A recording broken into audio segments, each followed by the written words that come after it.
साथियों, हमारे शास्त्र साक्षी है कि विनाश उनका होता है जो शक्ति को खत्म करने का विचार रखते हैं।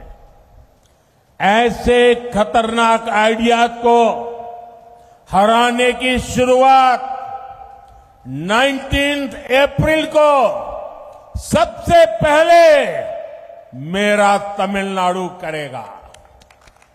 तमिलनाडु सुब्रमण्य भारती जैसे महान व्यक्तित्व की धरती है। सुब्रमण्य भारती ने अपनी कविताओं में शक्ति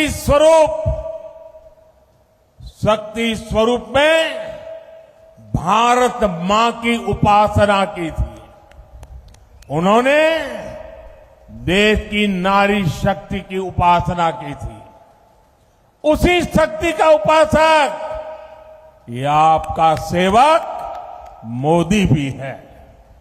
इसलिए शक्ति का विनाश करने की इच्छा रखने वालों को तमिलनाडु सजा देकर रहेगा और ये तमिलनाडु के कोटि कोटि जनों की गारंटी है।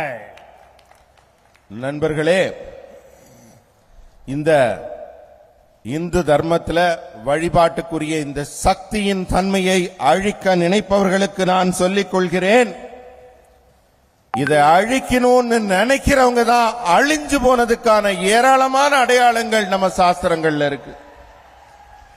ஏப்ரல் 19ஆம் தேதி தமிழகத்திலிருந்து தான் இந்த அழிவு அவர்களுக்கு தொடங்க போகுது. முதல் கட்டமா நீங்க தான் வாக்களிக்க போறீங்க. நம்ம சுப்பிரமணிய பாரதி அவர்கள் சக்தியை பெண் வடிவிலே சக்தியை வழிபட்டவர். சக்தியை பெண் வடிவிலே பாரத அன்னை என்று போற்றியவர். அவர் நாட்டின் பெண் சக்தியை வணங்கினார். நான் சுப்பிரமணிய பாரதியார் வழியில நானும் ஒரு சக்தி உபாசகன், மோடி ஆகிய நானும் ஒரு சக்தி உபாசகன். எனவே சக்தியின் அடையாளத்தை யார் யாரெல்லாம் அழிக்கணும்னு நினைக்கிறாங்களோ அவர்களை வரும் ஏப்ரல் 19 தமிழகம் மிக கடுமையாக தண்டிக்கும். இந்த உத்தரவாதத்தை தமிழகம் தருகிறது. செய்திகளை உடனுக்குடனும் துல்லியமாகவும் தெரிந்து கொள்ள சப்ஸ்கிரைப் பண்ணுங்க.